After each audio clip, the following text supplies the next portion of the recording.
नमस्कार दोस्तों। तो भारत ने finally six generation fighter jet programme के लिए अपनी इंटरेस्ट जो है वो दिखाना शो कर दिया है। और इसमें दो प्रोग्राम्स हैं जिसके बारे में दोनों के बारे में चर्चा करी है भारत ने यहाँ पर।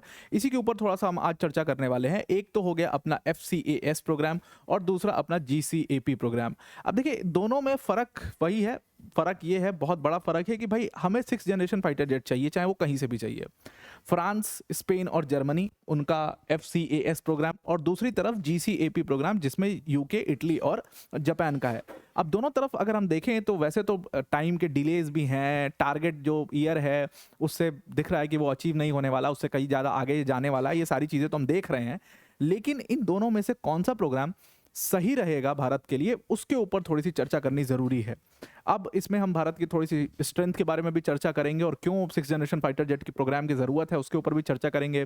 फिफ्थ जनरेशन से ये अलग कैसे है, ऑल्दो हम अपने AMCA के ऊपर काफ़ी काम कर रहे हैं, लेकिन इसके ऊपर थोड़ा चर्चा करना काफ़ी ज़्यादा ज़रूरी हो चुका है। इसीलिए इसको थोड़ा देखते हैं और इसके ऊपर दोनों प्रोग्राम्स के ऊपर डिटेल में चर्चा करके समझने की कोशिश करते हैं कि भारत के लिए ठीक कौन सा रहेगा and finally where should India गो।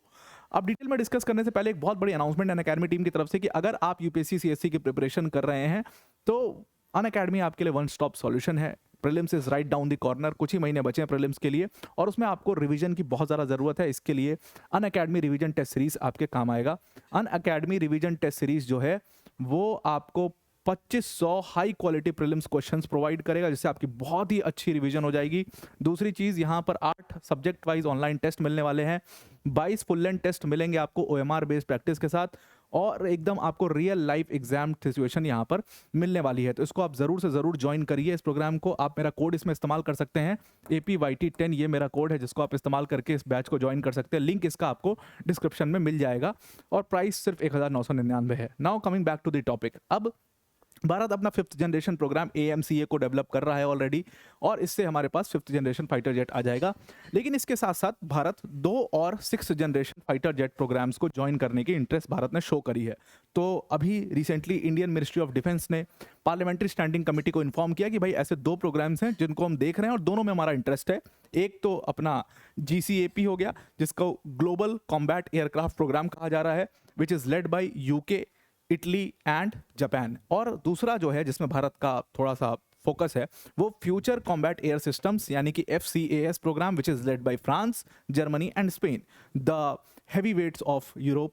और इन तीनों देशों का नाम सुनकर के आपको लगा यार फ्रांस की तो अपनी एक इमेज है, तो इसमें सोचना क्या है, सीधा सीधा फ्रांस को ज्वाइन करना चाहिए। लेकिन ये it is not as simple as it looks. यहाँ पर थोड़ा सा डिफरेंसेस इन दोनों प्रोग्राम के समझना बहुत इंपॉर्टेंट है। सबसे पहले भारत को ज्वाइन क्यों करना चाहिए? देखिए भारत की इंडियन एयरफोर्स हमने देखा कि हमारे पास बहुत अच्छे स्किल्ड फाइटर जेट्स जो हमारे पास बहुत स्किल्ड जो सैंक्शनड पूरी एयरफोर्स की जो पायलट्स हैं वो हैं। लेकिन फाइटर जेट्स कहीं ना कहीं वो थोड़े से आउटडेटेड, हमारे इक्विपमेंट्स थोड़े से आउटडेटेड रह जाते हैं। और एयरफोर्स में तो एयर पावर का क्या फ़ायदा है, क्या मतलब उसका क्या एज होता है, वो तो आपने वॉरफेयर में देख ही लिया कि एयर पावर की एक बहुत बड़ी एज होती है। एंड इसीलिए ईरान का आज ये हाल हुआ, because they have no air force, उनके पास कोई एयर पावर नहीं है और इसकी वजह से उनका ये स्थिति, उनके ये हाल हो चुके हैं। तो एयर पावर का बहुत बड़ी सुपियोरिटी, और एयर पावर सुपियोरिटी जिसके पास होगी उसके पास एक बहुत बड़ा एज वॉरफेयर में होगा। मैं बिल्कुल ये नहीं कह रहा हूँ कि एयर पावर से आप इंडिपेंडेंटली किसी वॉर को जीत जाते हो, लेकिन technology plays a very very important role there.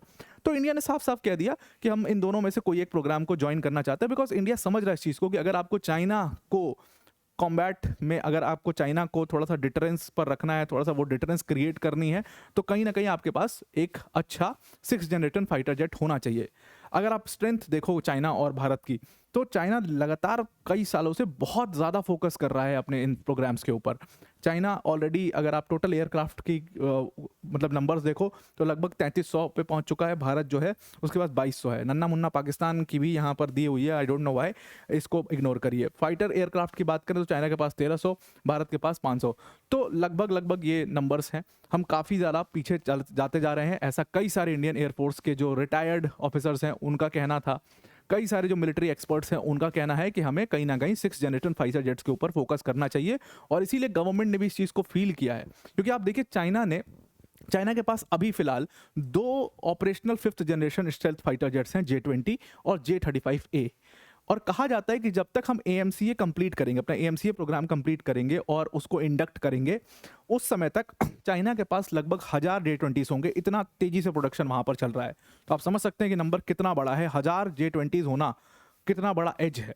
भले वो एक्सपोज हो गया है, उनकी टेक्नोलॉजी एक्सपोज हो गई है, रिलायबल टेक्नोलॉजी नहीं, लेकिन स्ट्रेंथ का एक बहुत बड़ा रोल होता है। स्ट्रेंथ का एक बहुत बड़ा रोल होता है जो चाइना को हेल्प करेगा कहीं ना कहीं। दूसरी चीज़ ये है कि एक तो चैलेंज सबसे बड़ा पाकिस्तान है हमारे लिए। पाकिस्तान की कहा जा रही है, अब ये बातचीत कितनी ऑन पेपर हो रही है, लेकिन कहा यह जाता है कि पाकिस्तान की बातचीत हो रही है कि वो चाइना से J-35A स्टेल्थ फाइटर्स जो है वो चाइना से खरीदेगा। ऐसी भी बात चल रही है। ये सारी बातें, ये सारी चीज़ें चल रही हैं एक तरफ। दूसरी तरफ हाइंडसाइड में चाइना लगातार अपने 6th generation fighter jet programme के ऊपर काम कर रहा है। वो 2 प्रोटोटाइप्स के ऊपर काम कर रहे हैं, एक J-36 और एक J-50। और कहा जा रहा है कि ये इतना तेजी से इन प्रोटोटाइप्स को डेवलप करने का काम चल रहा है कि हमेशा, अभी रिसेंटली जो चाइना मॉर्निंग पोस्ट है, उसने एक पोस्ट डाला जिसमें वो इसका प्रोटोटाइप को मतलब टेस्ट कर रहे हैं। तो बार बार दे हैव बीन स्पॉटेड कि वो J-36 या J-50 के जो प्रोटोटाइप्स हैं उसको स्पॉट किया जाता है, उसको टेस्ट किया जाता है। इसका मतलब बहुत क्लियर है कि बहुत तेजी से, बहुत खतरनाक तरीके से पूरा फोकस करके ये अपने उस प्रोग्राम को आगे बढ़ा रहे हैं और लगातार 6th जनरेशन फाइटर जेट को डेवलप करने की कोशिश कर रहे हैं। बहुत जल्दी उसको कर लेंगे। फर्क क्या है 5th जनरेशन और 6th जनरेशन में? देखिए 6th जनरेशन फाइटर जेट में बहुत सारी, एक तो हाइपरसोनिक मिसाइल का इंटीग्रेशन हो सकता है, सबसे बड़ी बात। दूसरी चीज़, यहाँ पर डायरेक्ट एनर्जी वेपन्स का इस्तेमाल होगा, इंटीग्रेटेड सेंसर होगा, एक डेडिकेटेड विंगमैन ड्रोन होगा। ये सारी चीज़ें 6th जनरेशन फाइटर जेट्स के होंगे। साइबर सिक्योरिटी रेजिलियंस भी होगा। और 5th जनरेशन से एक बहुत ह्यूज लीप है 6th जनरेशन। इसीलिए टेक्नोलॉजी में हम पीछे ना रह जाएं, इसलिए हम लगातार कोशिश कर रहे हैं कि 6th जनरेशन प्रोग्राम को ज्वाइन कर लिया जाए ऑफिशियली। हम अपना 5th जनरेशन जो माइलस्टोन है एएमसीए के थ्रू वो पूरा करने जा रहे हैं। लेकिन जब तक हम इसको पूरा करेंगे, ऑलरेडी बहुत सारे देश अपने 6th जनरेशन फाइटर जेट्स को बना चुके होंगे। तो जब हम ये कंप्लीट कर रहे होंगे, अगेन हम एक जनरेशन पीछे हो जाएंगे। जब पूरी दुनिया, जब चाइना और यूएस जैसे देश जो हैं उन्होंने 5th जनरेशन अपना इंडक्ट कर लिया था, तब भारत 4th जनरेशन पे आया था, 4.5 जनरेशन पर आया था। तो कहीं ना कहीं वो एक जनरेशन हमेशा हम पीछे हो जाते हैं। इसलिए गवर्नमेंट ने एकदम सोचना शुरू किया है कि भाई 6th जनरेशन को ज्वाइन किया जाए। अब एक्सपर्ट्स कहते हैं कि भारत को क्या करना चाहिए कि रफाइल्स को लेकर के, रफाइल्स को खरीदना चाहिए और अपनी जो स्क्वाड्रन स्ट्रेंथ है उसको लगातार बढ़ाना चाहिए। दूसरी तरफ अगर आप तुरंत अपनी जो एएमसीए प्रोग्राम है उसको तो आप चला ही रहे हो, लेकिन आप तुरंत के लिए अपना जो गैप है चाइना के साथ वो ब्रिज करना चाहते हैं, तो SU-57 5th generation fighter jets की तरफ हम जा सकते हैं। और इसके साथ साथ हमें एक बहुत ज़रूरी चीज़ ये है कि एक 6th जनरेशन प्रोग्राम को अभी ही ज्वाइन कर लेना चाहिए, ताकि 2035-2040 तक आते आते हमारे पास 6th जनरेशन फाइटर जेट्स हों। हम एक जनरेशन पीछे ना चला जाए, 1-1.5 जनरेशन पीछे ना चले जाएं। ये एक्सपर्ट की राय थी और इसीलिए भारत 2 प्रोग्राम्स के बारे में सीरियसली सोच रहा है। सबसे पहले हम डिस्कस करते हैं GCAP के बारे में। GCAP को यूके, जापान और इटली, 3 देशों का ये कंसोर्टिया है और मिल करके ये अपना एक नेक्स्ट जनरेशन फाइटर जेट्स के प्रोडक्शन के लिए एक सिस्टम इन्होंने क्रिएट किया, एक इंफ्रास्ट्रक्चर क्रिएट किया हुआ है। अब GCAP को इन्होंने 2022 में लॉन्च किया था। 3 देश थे, उनके बीच में पूरा मर्जर हुआ था इस एयरक्राफ्ट को बनाने के लिए, और इसके लिए तीनों पार्टनर्स ने ट्रिटी जो है वो 2023 में साइन करी थी और उसके लिए GCAP इंटरनेशनल गवर्नमेंट ऑर्गेनाइजेशन बनाया गया, जिसको GIGO कहा जाता है, और इसी के अंतर्गत सारा इंफ्रास्ट्रक्चर, सारा फाइटर जेट्स का डेवलपमेंट, ये सारी चीज़ें यहाँ पर चल रही हैं। तीनों देशों के बीच में काम जो है डिवाइड कर दिया गया है और तीनों देश उस तरीके से काम कर रहे हैं। 3 इसमें कंपनीज हैं जो आप देख सकते हैं। एक तो यहाँ पर BAE सिस्टम्स जो कि यूके की है, लियोनार्डो इटली की, और मित्सुबिशी हेवी इंडस्ट्रीज जो कि जापान की है। 2025 में कहा गया था इन्होंने अपना जॉइंट वेंचर किया था और उसके बाद इन्होंने डेवलपमेंट उसका स्टार्ट कर दिया है। अब इसका जो इन्होंने जॉइंट एक अपना वेंचर बनाया, उसका नाम इन्होंने एज विंग रखा, बेसिकली कि एज विंग के अंतर्गत ये सारा प्रोग्राम का, फाइटर जेट का काम होगा। जो इंजन का काम है वो भी 3 कंपनीज ने अपना एग्रीमेंट किया हुआ है GCAP के साथ, जिसमें यूके की रॉयल्स है, एवियो एरो जो इटली की कंपनी है, और IHI जो कि जापान की है। इन लोग का फोकस जो है वो इंजन्स के ऊपर है और इंजन्स की सक्सेसफुल टेस्टिंग के ऊपर है। अब ये सारी चीज़ें तो टेक्निकल डिटेल्स हो गई। तो काम की बात पर आते हैं। सबसे पहली चीज़ कि फाइटर जेट कब मिलेगा, अपने को तो इतना समझना है भाई। तो इन्होंने बोला था कि इनका जो टारगेट है, हालांकि ये टारगेट बहुत ज़्यादा एम्बिशियस है, 2027 में इन्होंने कहा था कि हमारा डिमॉन्स्ट्रेटर 2027 तक तैयार हो जाएगा, 2027 यानी कि अगले साल। लेकिन अभी तक कोई बहुत सिग्निफिकेंट अचीवमेंट इस प्रोग्राम में नहीं दिख रही है। 2027 तक का टारगेट पूरा होना बहुत मुश्किल है और उसी टारगेट के हिसाब से इन्होंने अगला यानी कि 2035 का टारगेट दिया था कि 2035 तक हम फील्ड कर देंगे अपने एयरक्राफ्ट को, कोई टेंशन की बात नहीं है। लेकिन अभी तक दूर दूर तक इसमें कोई डेवलपमेंट नजर नहीं आ रहा है। इस प्रोग्राम के अंदर एक सीरियस प्रॉब्लम है। इस प्रोग्राम में कुछ तो बड़ी फाइनेंशियल कॉन्स्टेंट्स तो साफ साफ दिख रहे हैं जो कि यूके के साइड से दिख रहे हैं और इसी फाइनेंशियल कॉन्स्टेंट की वजह से कॉन्ट्रैक्चुअल डिलेज दिख रहे हैं। कहा गया था कि एजविंग जो है वो अपना पहला डिज़ाइन वर्क जो कंप्लीट करके 2025 तक उसको टेबल पर रख देगा, लेकिन 2025 चला गया। कहा जाता है कि उसमें यूके को कुछ ब्रिटिश डिफेंस को एक्चुअली उसमें कुछ कैश जमा करना था जो वो नहीं कर पाए और उनका बहुत बड़ा फिस्कल डेफिसिट की स्थिति आप देख ही रहे हैं, बहुत बड़ा कॉन्स्टेंट है इस समय यूके में। तो कहीं ना कहीं वो उनको जितना कंट्रीब्यूट करना था इस प्रोग्राम के लिए वो कंट्रीब्यूट कर नहीं पा रहे और UK is the weak link here. तो इसीलिए यहाँ पर कॉन्ट्रैक्चुअल डिलेज चल रहे हैं। लेकिन अगर दोनों दूसरे बाकी के देशों के बारे में देखा जाए, हालांकि इटली ने शुरू में कहना शुरू किया तब लग रहा था कि शायद ये प्रोग्राम कोलैप्स हो जाएगा और इटली की तरफ से आ रहा था बार बार कि हो सकता है यूके जो है वो अपनी टेक्नोलॉजी हमारे साथ शेयर ही नहीं करना चाह रहा है और इस वजह से इस प्रोग्राम में डिले किया जा रहा है नेसेसरी। लेकिन अभी रिसेंटली लास्ट मंथ एक बड़ा अचीवमेंट हुआ इसमें, इटालियन पार्लियामेंट ने $10.7 बिलियन का जो फंड है उसको पास किया और इससे साफ साफ ये चीज़ बहुत साफ हो गई कि ये लोग बहुत सीरियस हैं इस प्रोग्राम को लेकर के। दूसरी तरफ जापान जो है उसने अपनी पूरी जान झोंक दी इस प्रोग्राम में। काफ़ी डेवलपमेंट जापान की तरफ से देखने को मिल रहा है, काफ़ी स्टेटमेंट्स उनकी तरफ से आते हैं और इसीलिए इस प्रोग्राम को एक स्टेबल प्रोग्राम माना जा रहा है। हालांकि UK is a weak link here. दूसरी तरफ आप जाते हो FCAS के ऊपर आते हो। अब इसमें 3 देश हैं, फ्रांस, जर्मनी और Spain, again the heavyweights of Europe.